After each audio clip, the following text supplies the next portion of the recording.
19 फरवरी 1994 California के riverside general hospital में एक महिला को भर्ती कराया जाता है। लेकिन जैसे ही कोई हॉस्पिटल का स्टाफ उस महिला के पास जाने की कोशिश करता था, वो बेहोश हो जाता था। यहाँ तक कि जिन नर्सेज ने जैसे तैसे उस महिला का ब्लड सैंपल लिया था, उन नर्सेज को खतरनाक बीमारियां हो गई थी और उनकी जिंदगी हमेशा के लिए बदल गई थी। ऐसा लग रहा था जैसे कि उस औरत के शरीर से जहरीली गैस निकल रही है। ये कोई ऐसी महिला नहीं थी जो कि रेडियो एक्टिव थी, ना ही ये ऐसे किसी प्लांट में काम करती थी जहाँ पर जहरीली गैसेस मौजूद हो। ये एक आम महिला थी जिसका नाम था ग्लोरिया रामिरेज।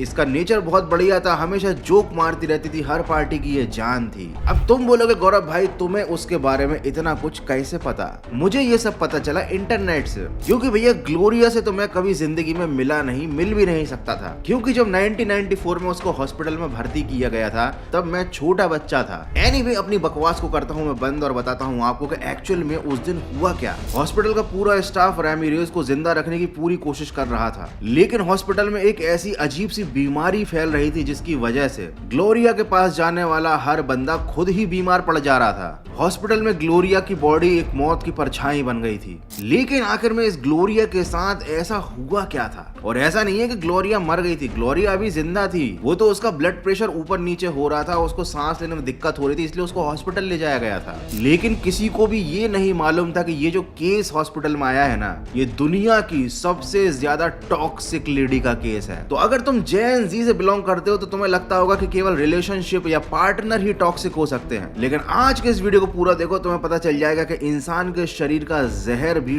टॉक्सिक हो सकता है। तो तुम जेन जी हो या अल्फा किड, ये तो मुझे नहीं पता, लेकिन इतना जरूर बता सकता हूँ कि इस वीडियो को अगर तुमने पूरा देखा तो तुमको मजा आ जाएगा। तो चलते हैं 1994 में रिवरसाइड हॉस्पिटल में जानने के लिए कि क्या हुआ था ग्लोरिया के साथ आज के फाड़ू वीडियो में।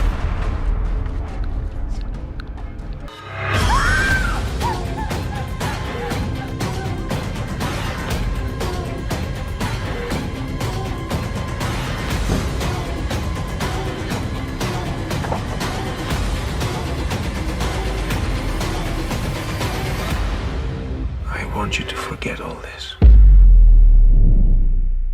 19 फरवरी 1994 रेमिरेज को इमरजेंसी में आईसीयू में भर्ती करवाया गया। जैसे ही ये पता चला कि वो सर्वाइकल कैंसर की लास्ट स्टेज पर थी, रेमिरेज को ये जानकर बहुत ज्यादा शॉक लगा था। उसकी दिल की धड़कनें बिल्कुल अनस्टेबल हो चुकी थी, वो बहुत ज्यादा घबरा गई थी, वो कुछ बोल नहीं पा रही थी। यहाँ तक कि वो इतनी ज्यादा घबरा गई थी कि वो अपने हाथ पैर भी नहीं हिला पा रही थी, उसकी बॉडी एक तरीके से पैरालाइज सी हो गई थी। अब डॉक्टर इस बात को लेकर टेंशन में थे कि इतना टेंशन किसी को कैसे हो सकता है। हाँ, माना कि किसी को कैंसर है, अगर ये पता चल जाए तो भाई उसकी हालत खराब हो जाएगी, लेकिन वो महिला हाथ पैर ही नहीं हिला पा रही थी, ये थोड़ा सा गड़बड़ था। अब डॉक्टर्स ने इन सारी चीजों का इलाज करने के लिए उसको तरह तरीके की दवाइयां दी, लेकिन कोई असर नहीं हुआ। लेकिन जब दवाइयों का कोई असर नहीं हुआ तो डॉक्टर्स ने निकाला अपना रामबाण, जिसका नाम है डिफिब्रिलेटर। ये वही मशीन है जिसे आपने फिल्मों में देखा होगा, मरीज को ये बिजली के झटके लगाती है और अगले ही पल सैकड़ों वोल्ट बिजली के झटके से रामिरेज के दिल को फिर से धड़काने की कोशिश की गई। पहले झटके से काम नहीं बना तो एक बार और उन्हें इलेक्ट्रिसिटी का झटका दिया गया। लेकिन झटके देने के बाद, बिजली के झटके देने के बाद कुछ अजीब सा हुआ हॉस्पिटल के उस कमरे में। ऐसा कुछ हुआ जो आज तक किसी ने देखा ही नहीं था। रामिरेज के मुंह से अजीब सी बदबू आने लगी, लहसुन की बदबू, और ये कोई हल्की फुल्की गंध नहीं थी, ये पूरे कमरे में फैल गई थी। अब हो सकता है तुम बोलो गौरव भाई उसने आने से पहले, हॉस्पिटल में आने से पहले रामिरेज ने मूली के पराठे खाए हो लहसुन की चटनी के साथ, तो भाई ऐसा कुछ भी नहीं था। ये गंध बिजली के झटके लगने के बाद उसकी बॉडी से निकलना शुरू हुई थी, और उसके बाद डॉक्टर्स ने उसकी पूरी बॉडी को जो ऑब्जर्व किया तो देखा कि उसकी पूरे शरीर पर कुछ अजीब सा चिपचिपा जेल जैसा पदार्थ मिला। अब डॉक्टर्स का दिमाग घूम गया, उन्हें कुछ समझ में नहीं आ रहा था, तो उन्होंने सबसे पहले तो निकाला रामिरेज का ब्लड सैंपल। लेकिन जब नर्स ने ब्लड सैंपल लिया तो कुछ और अजीब भी होने लगा। उस ब्लड में से अमोनिया की स्मेल आ रही थी। जिस नर्स ने खून का सैंपल लिया था उसका नाम था सुजान केन। उसने देखा कि रामिरेज के खून में कुछ अजीब से बारीक कण तैर रहे हैं। उसने अपनी साथ वाली नर्स जूली से कहा कि तुम्हें क्या लगता है इस अजीब कणों के कारण अमोनिया जैसी गंध इस खून में से आ रही है? लेकिन इससे पहले जूली अपना जवाब दे पाती, सुजैन बेहोश होकर जमीन पे गिर गई, और कुछ देर बाद उसने होश में आने पर कहा कि उसे बड़ा अजीब सा लग रहा है। सूजन को तुरंत इमरजेंसी रूम से बाहर ले जाया गया ताकि वो थोड़ा रेस्ट कर सके। हो सकता है कि ये सब देखने के बाद वो थोड़ा सा डर गई हो। तो डॉक्टर्स ने उससे बात करना शुरू की और जैसे डॉक्टर्स ने पूछा कि तुम्हें ऐसा क्या हुआ जो तुम बेहोश हो गई, तो वो फिर से बेहोश हो गई। और उसके बाद कुछ और अजीब हुआ। उस हॉस्पिटल के इमरजेंसी रूम में जितना भी स्टाफ मौजूद था जो कि रामीरेज के पास खड़ा हुआ था, एक एक करके वो सब बेहोश होने लगे।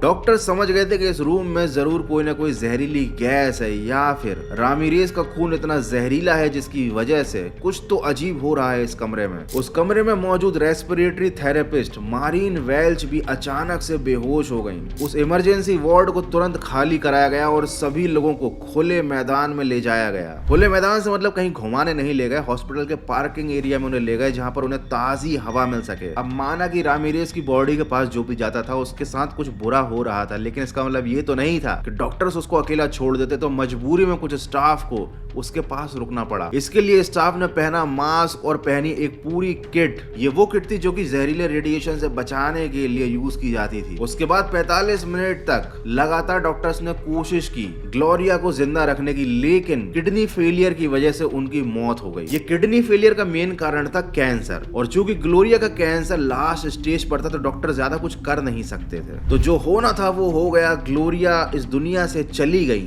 लेकिन एक रहस्य अपने पीछे छोड़ गई कि आखिर मरने से पहले ग्लोरिया के पास जो भी आ रहा था उसे हो क्या रहा था। अब इस रहस्य को सुलझाने के लिए एक टीम बनाई गई। Department of health human services ने आना मारिया ओसोरिटो और क्रिस्टल वॉलर नाम के 2 लोगों को इस केस की जांच करने के लिए अपॉइंट किया। जब ये सारी घटना हो रही थी उस दिन इमरजेंसी रूम में करीब 34 लोग अवेलेबल थे ग्लोरिया की बॉडी के पास, जिसमें से कि 23 लोग सबसे ज्यादा बीमार हो गए थे। इन सभी लोगों की ब्लड टेस्ट की रिपोर्ट आई, लेकिन उसमें ऐसा कुछ खास मिला नहीं। किसी को पता नहीं लग पा रहा था कि आखिर ये सब लोग बेहोश क्यों हो जा रहे थे उस दिन। उसके बाद इस टीम ने इस पूरी घटना को मास हिस्टीरिया का नाम देकर इस क्लोज को रफा दफा कर दिया। जिनको नहीं पता बता देता हूँ, हिस्टीरिया एक ऐसी स्थिति है जिसमें भैया लोगों को टेंशन हो जाती है और टेंशन की वजह से वो लोग घबरा जाते हैं, बेहोश हो जाते हैं। और मास हिस्टीरिया एक ऐसी घटना होती है जहां पर बहुत सारे लोग एक साथ किसी एक पर्टिकुलर घटना की वजह से बेहोश हो जाते हैं, डर जाते हैं। लेकिन सूजन केन नाम की जो नर्स थी उसने इस बात को मानने से इनकार कर दिया कि वो घबरा गई थी। उसने अपनी जिंदगी में इससे भी ज्यादा डेडली और खतरनाक केसेस को मैनेज किया था, तो उसका कहना था कि भैया घबराने वालों में से तो मैं हूं नहीं। और उसने साफ साफ बताया कि ग्लोरिया के खून से अमोनिया की स्मेल आ रही थी। ग्लोरिया की बॉडी पे इलेक्ट्रिक शॉक लगने के बाद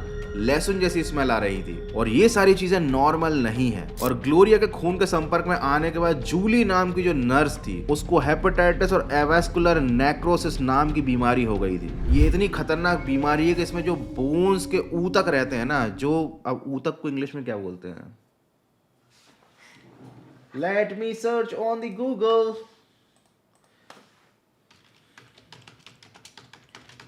ऊतक को हिंदी में क्या कहते हैं? आई थिंक ऊतक को कहते हैं, oh सॉरी, इंग्लिश में क्या कहते हैं?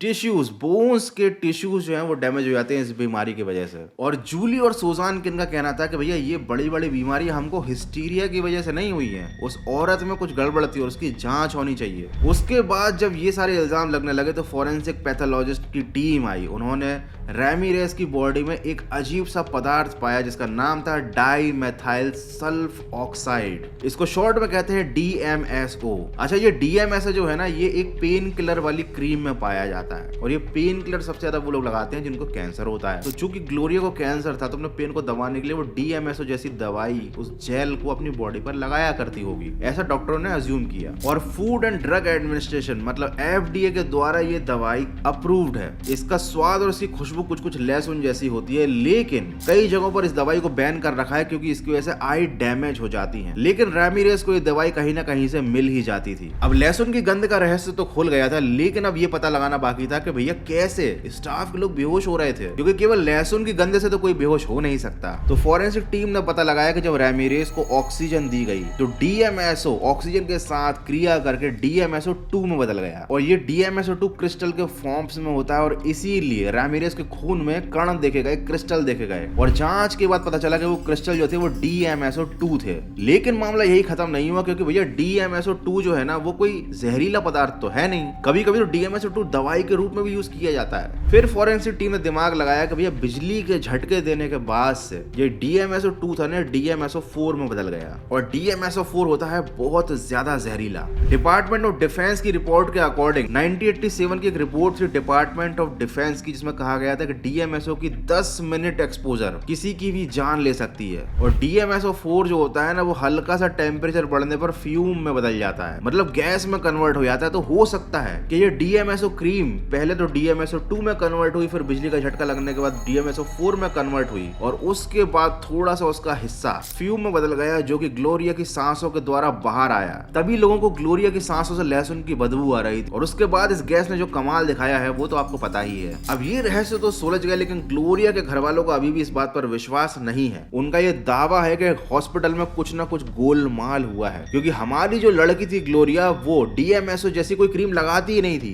अब ये सारी कानूनी दांव पेच की लड़ाइयां चलती रही घर वालों की जिद के कारण। ग्लोरिया की लाश को दफनाने के करीब 2 महीने बाद फिर से उसकी लाश को निकाला गया ताकि और जांच आगे बढ़ाई जा सके। तो पोस्टमार्टम में पता चला कि ग्लोरिया की बॉडी के अंदर उसका दिल ही नहीं है। अब ये दिल कब गायब हुआ, किसने निकाल लिया, ये तो पता नहीं चला, क्योंकि 2 महीने में ग्लोरिया की बॉडी काफी ज्यादा सड़ चुकी थी। लेकिन इस बात के बाद, मतलब दिल गायब होने की घटना पता चलने के बाद, ग्लोरिया के घर वाले और ज्यादा कंफर्म हो गए कि ये हॉस्पिटल वालों ने कुछ तो गड़बड़ करी है, और अपनी ही गलती या अपने किसी स्टाफ की किसी मिस्टेक को छुपाने के लिए DMSO4 वाला बहाना बना रहे हैं। क्योंकि इस बात पर सबको बड़े आराम से यकीन हो जाता है कि हाँ भैया ये वाली क्रीम लगाई होगी और उससे ये जहरीला पदार्थ बन गया होगा। हालांकि इस केस को लेकर DMSO4 वाली थ्योरी को ही सही माना जाता है। अब ग्लोरिया के साथ क्या हुआ, कैसे उसका खून जहरीला हो गया था, क्यों स्टाफ के लोग बेहोश हो रहे थे, हॉस्पिटल वालों ने कुछ गोलमाल किया था, कुछ घोटाला किया था, उसकी बॉडी के साथ क्या वो कुछ एक्सपेरिमेंट कर रहे थे या फिर वो सच बोल रहे थे, ये बात तो अब एक रहस्य ही है। लेकिन ये बात तो पक्की है कि ग्लोरिया